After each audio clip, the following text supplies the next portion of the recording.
Hi, welcome back to The Basement. I'm Steve Lewis. Today we begin our in-depth look at the Beach Boys' 1972 album, Carl and the Passions, So Tough. You know, one of the things I find compelling about the Beach Boys and that I really love about them is how much change there is between each individual album, particularly from the mid-60s on through the mid-70s, where every album was a real departure from the album that had come before it. It's one of the reasons that I've never done a top 10 ranking of Beach Boys albums on this channel, because how do you really compare Pet Sounds to Holland, to Wild Honey, to today? I just think they're all very, very different and distinct, and that's one of the things I love about the group. It's certainly true of Carl and the Passions, So Tough, which was released on May 15th, 1972. Before we begin, I should say in the background here, as I usually do in these kinds of episodes, I've placed some of the new and notable albums in these three cubicles that you might have seen on sale competing for your record-buying dollar if you'd walked into the store on the release day to pick up this album. One of the first things I'm sure that you'd notice is the word Beach Boys does not appear on the album cover. I'm sure a good number of Beach Boy fans initially walked by it wondering who are Carl and the Passions. To reduce this expected confusion, Reprise added a hype sticker pointing out that it was the Beach Boys to the front of the package. The name reputedly comes from a moniker that the Beach Boys used very early on when they played Carl's high school in order to build him up among his peers. Not having the band's name appear on the cover was not unique by 1972, and certainly there were other bands that had appeared under pseudonyms, notably Eric Clapton and company, who billed themselves on their album as Derek and the Dominoes in 1970.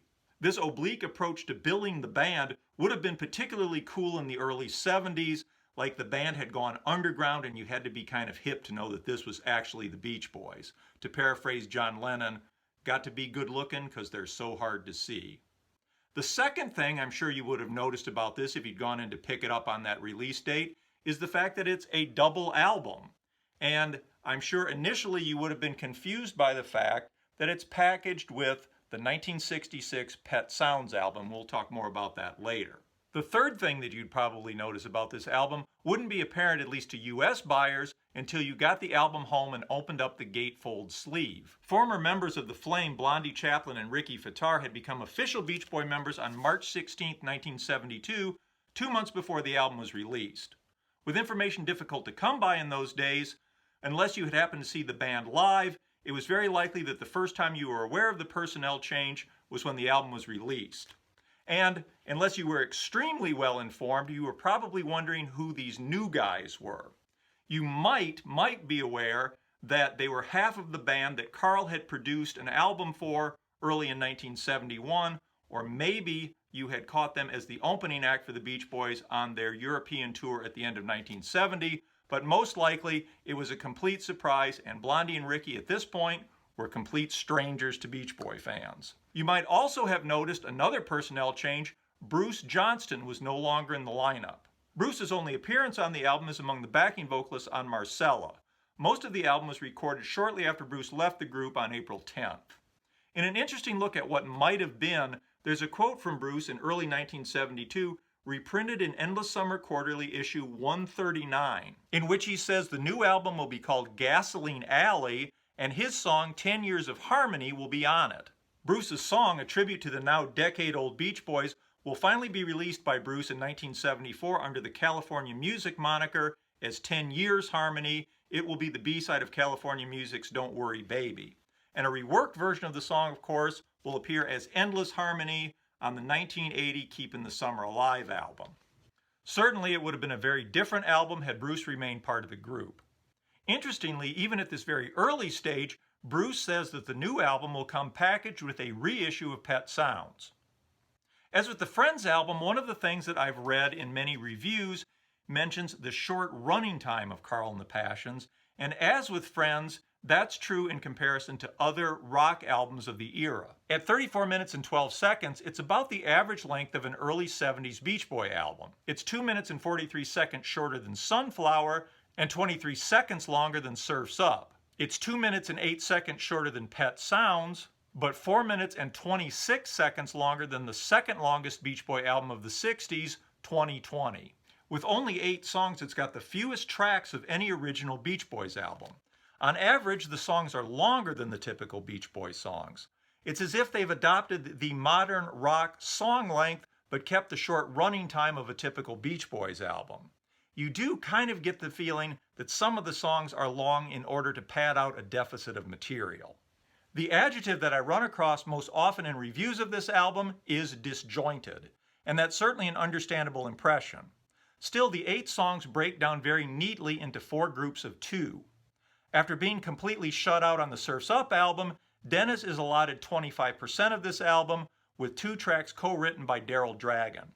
The 2 new guys, Blondie Chaplin and Ricky Fataar, get 2 tracks. Brian has 2 tracks co-written with Jack Riley, one of which also credits Tandon Almer. And there are the Mike and Al tracks, one of which co-credits Brian, the other co-credits Carl. Certainly as a group, they are a bit disjointed, but taken on their own, they could have made 4 very cohesive singles, although they would have all sounded like they came from different bands. After contributing 2 great songs co-written by Jack Riley to the Surf's Up album, Carl is almost entirely absent as a songwriter here, only having the 1 co-credit on All This Is That with Mike and Alan. Maybe that's ironic for an album named Carl and the Passions.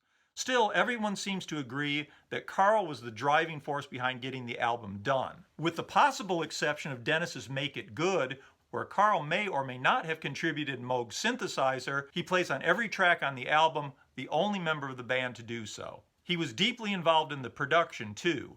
The label shows the usual post-1966 credit, produced by the Beach Boys. The liner notes on the inner sleeve are more detailed, crediting Brian Wilson, Dennis Wilson, Carl Wilson, Mike Love, Al Jardine, Ricky Fataar, Blondie Chaplin, especially Carl. In naming the album after him, the group were showing that they were understandably feeling grateful for Carl. Seems like they were also feeling a bit nostalgic too, with the name, the cool front cover artwork by Dave Willardson, which we would now call retro, and in the liner notes thanking Alan's mom for renting the bass fiddle on their first session. Also notable in the credits is that longtime engineer Stephen Desper is gone and replaced by Steve Moffat. Reportedly, Desper left because he wanted more money than the Beach Boys were willing to offer. In addition to being a talented engineer, Steve Moffat was also into transcendental meditation. It could be that an engineer who was a meditator and willing to work for less money held a particular appeal for certain members of the band. In the past, when we've talked about albums, I've gone track by track following the sequence of the album. In this case, because it breaks down so neatly into groups of 2, I'm going to follow that approach. The album kicks off with a Brian Wilson track, You Need a Mess of Help to Stand Alone, so let's begin there. Carl and the Passions features less involvement from Brian than any other Beach Boys album up to this point, with him the primary writer on just 2 songs. Of course, he was also involved in working with Spring at the time, a project that he seems to have had much more enthusiasm for than for another Beach Boys album. We talked about this album extensively in episode 45. Even here, his enthusiasm seems to have been uneven at best. In his book, I Am Brian Wilson, Brian says, You Need a Mess of Help to Stand Alone is a love song from a man to a woman, but also a song about how, even though I was doing stuff away from the group, I also wasn't ever completely on my own. Famously, the song had been written by Brian with lyrics from Tandon Almer as Beatrice from Baltimore. In his book, David Leaf reprints some of those lyrics. She got a hole in her stockin', she do a whole lot of rockin', she do the shakedown at Bumble's, she do the Chicano rumble. And no, I'm not going to try singing that. Jack Riley rewrote the lyrics and Tandon Almer's name came off the credits. The first song finished for the album. It was recorded on January 31st, 1972. It also became the album's first single, released on May 15th, the same day as the album. It did not chart in the US or the UK. On May 25th, during a day off on their UK tour, the group filmed a promo clip for the single at the Brighton Dome, where they'd done a concert the previous night. On the roof of the building, they mimed to the record with Dennis on keyboard and Blondie on bass. Mike isn't seen among the group and appears only in a brief cutaway during the She Don't Know section. It's a cool clip and great to see anything from this period, though by 1972, groups appearing on cold English rooftops was no longer a new concept. Also that day, they filmed a promo clip for Don't Go Near the Water from last year's Surf's Up album, which, of course, features Mike much more prominently. Banjo on You Need a Mess of Help to Stand Alone is by Doug Dillard of the legendary West Coast bluegrass band The Dillards, who by the early 60s were gigging around Southern California and appearing as the Darling Boys on The Andy Griffith Show. Doug Dillard is naturally the one with the banjo, second from the left. The Dillards made some excellent albums, from the traditional back porch bluegrass in 1963 to the progressive rock-influenced Wheat Straw Suite in 1968, shortly after Doug Dillard left the band. On leaving the Dillards, Doug formed a duo with former Bird Gene Clark. Together they produced a couple of pretty decent albums under the moniker Dillard and Clark. Doug Dillard continued to perform under a variety of names and with different groups, occasionally performing live, doing a lot of session work until shortly before his death in 2012.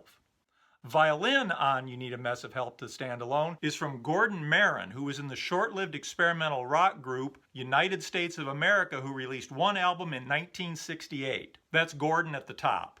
After that, he embarked on a long career in session work, providing violin on albums by Carole King, Van Dyke Parks, John Coltrane, Alice Coltrane, Stanley Clarke, and Kenny Rogers, among many others. Bass on both of Brian's tracks, this and Marcella, is by Tandon Almer. The honky-tonk, ramshackle, countrified feel of the track with the tack piano that opens it and so on were certainly in vogue at the time, and it belies just how tightly arranged the track and the vocals actually are. Both of Brian's songs on this album feature a lead vocal from Carl in the R&B mode, reminiscent of his singing on Wild Honey. It's a great track to open the album, certainly one of the strongest things here. It rocks, and the lyrics speak directly to the listener, making it a great way to draw people into the album. It's a great opener and certainly an album highlight. Brian's other track is another highlight, Marcella, which is credited to Brian, Tandon Almer, and Jack Riley. Recording for the track, which famously was originally about a masseuse entitled One Arm Over My Shoulder, began in December '71, making it, apart from Dennis's tracks, the earliest thing recorded for the album. It was finished in a session on February 17, 1972, and as mentioned, this has the one appearance on the album by Bruce Johnston among the backing vocalists before he left the group on April 10th. By February 24th, a week after it was recorded and nearly 3 months before its release, the Beach Boys did a lip-sync performance of Marcella on the Dutch TV program Top Pop, showing that there was immediately high hopes for the song. The clip was broadcast on May 2nd, around 2 weeks before the album was released. Of course, by that time, You Need a Mess of Help to Stand Alone had already been selected as the first single. Marcella has some nice screeching lead guitar and a great rockin' vocal by Carl. We're used to hearing him sing beautifully. It's nice to hear him sing powerfully. In I Am Brian Wilson, Brian says he's written some songs as tributes to the Rolling Stones and cites parts of Add Some Music to Your Day. He says the Stonesiest song they ever did was Marcella. Quoting Brian, "It's a lust song, plain and simple, like my obsession. Just before and just after the 2-minute mark, you can hear my version of the Stones. I did most of that session, then I went upstairs for a while because I felt tired. When I was up there, they added the Hey Yeah Marcella part, which Al Jardine sings." He also calls the One Arm Over My Shoulder part, sung by Carl, one of his favorite Beach Boy lyrics. Mike Love also cited the backing track as having an almost kind of Stones feel with country guitars and violins and stuff. Musician-songwriter Tandon Almer had written the Association's big hit Along Comes Mary. As discussed in episode 130, Almer and lyricist Stanley Shapiro had been working on a project with Brian around this time, re-recording songs from the Friends album. He seems to have been spending a lot of time hanging out with Brian during this period. In addition to co-writing the track, he plays bass and auto harp on Marcella. Later in the year, he would be among Brian's co-writers on Sail on Sailor. Pedal steel guitar on the track is credited to Tony Martin Jr., the son of entertainers Tony Martin and Sid Charisse. He'd have been 21 at the time of the sessions and seemingly was just getting started at a stab at a music career as half of the duo of Martin and Finley with Larry Guy Finley Jr. They played pleasant, soft rock, roughly in the vein of America or Poco, with a little less country touches and some Harry Nilsson thrown in. They were championed by Bob Gaudio of the Four Seasons, who produced and arranged their records. They did a couple of obscure and unsuccessful singles for Motown sublabel Mo West, and one album for Motown, 1974's Dazzle 'Em with Footwork, which features Carl Wilson and former Beach Boy Bruce Johnston on backing vocals, allowing Carl in a roundabout way to repay Tony Martin Jr. for having appeared on the Carl and the Passions album. Reportedly, and not surprisingly, part of the problem was that having signed them, Motown really didn't know what to do with them. They had really not a lot of experience promoting a soft rock act, and truthfully, as pleasant as this album is, There was a lot of stuff like this around in the day. Even with some great promotion, it would have had a hard time breaking through.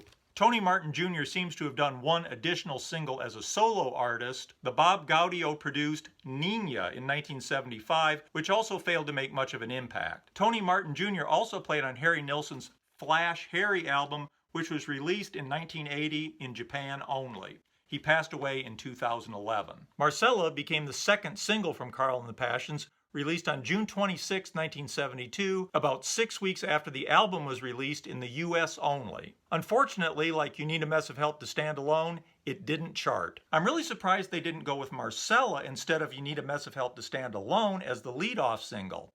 Marcella is certainly every bit as catchy and works in the same R&B vein. It's also a little more recognizably the Beach Boys than Mess of Help. And to my ears, Marcella is simply the stronger track. Maybe they thought Mess of Help's lyrics would sound more relevant in 1972. Maybe in 1972, a song that was less recognizably the Beach Boys was considered a good thing. They might have even been afraid that a title with a woman's name and a reference to sandals in the chorus was too likely to conjure visions of old-fashioned girls on the beach in 1972. It's hard to know, but I would have loved to have heard the discussions that went on in selecting that first single. I also think Marcella gets short shrift by its placement on the album. You don't expect a potential single to close out side one of an album. That's usually where you put a long song or something that's hard to follow. Mess of Help is a natural opener, and Cuddle Up is a natural finale to close out side two. I can only guess that they may have liked the 1-2 punch of closing with All This Is That, followed by Cuddle Up. If Marcella opened the second side, it might have weighted the album highlights too much to side two. But you wouldn't want Mess of Help and Marcella too close together, which I'm guessing is why Marcella ends up relegated to the end of side one. In any case, it's a great track, a lot of fun, and one of the highlights of the period. I really love Marcella. We will leave it there for now. I know I didn't get very far into the album tracks, but it's getting kind of long now. Either I will go like a bat next time, or we'll turn it into a three-parter. I think we can do it in two. Meanwhile, love to hear your comments on this. We will follow up with the rest of the album next time. Have a great week. Thanks for watching. Bye.